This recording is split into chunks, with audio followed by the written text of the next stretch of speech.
இறைவா, நீயே அனைத்தும். சித்தன் அருள் 1107. அன்புடன் அகத்திய மாமுனிவர் வாக்கு. முதலில் தன்னைப் பற்றி அறிய வேண்டும். ஏப்ரல் 3, 2022 அன்று குருநாதர் அகத்திய பெருமான் உரைத்த பொதுவாக்கு. வாக்குரைத்த ஸ்தலம் ஸ்ரீ லோபமுத்ரா தேவி சமேத அகத்தியர் கோயில், பாவாசாமி அக்ரஹாரம், ஒத்தே தெரு, திருவையாறு. வள்ளி தெய்வானையோடு அன்பாக அமர்ந்திட்ட ஐயன் பாதம் போற்றியே வாக்குகள் பரப்புகின்றேன். தன்னை அறிந்துவிட்டால் உன் பிறவி மேலோங்கி போகும். அதனால் உன் பிறவியைப் பற்றி அறி. அப்பனே, எதற்காக பிறந்தோம்?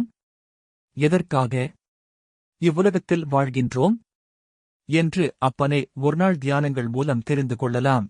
தியானங்கள் யாரும் கடைப்பிடிப்பதில்லை. தியானங்கள் எப்பொழுது செய்ய வேண்டுமென்றால், பிரம்ம முகூர்த்தத்திலே. நல்விதமாகவே செய்யும் பொழுது அவனைப் பற்றி அவந்தனுக்கே தெரிய வரும் என்பேன். ஆனாலும் அப்பனே சோம்பேறியாகவே அப்பனே காலங்களைக் கழித்து விடுவான் மனிதன்.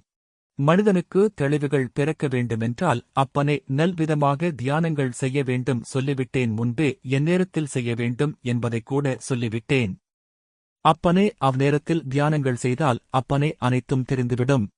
ஆனாலும் நிச்சயம் கர்மா செய்ய விடாதுதான் என்பேன். இதுதான் உண்மை. அதையும் மீறி செய்தால் அப்பனே நீ உண்மையான அனைத்தும் அறிந்து விடுவாய். தன்னைப் பற்றி அறியாமல் ஏதும் நடக்காது என்பேன் இவ்வுலகத்தில் அப்பனே. முதலில் தன்னைப் பற்றி அறிய வேண்டும். தன்னைப் பற்றி அறிய வேண்டுமென்றால் தியானங்கள் மூலம் அறியலாம் அப்பனே. இவையன்றி கூற தன்னைப் பற்றி அறிந்தாலே அனைத்தும் சாதித்துக் கொள்ளலாம் அப்பனே.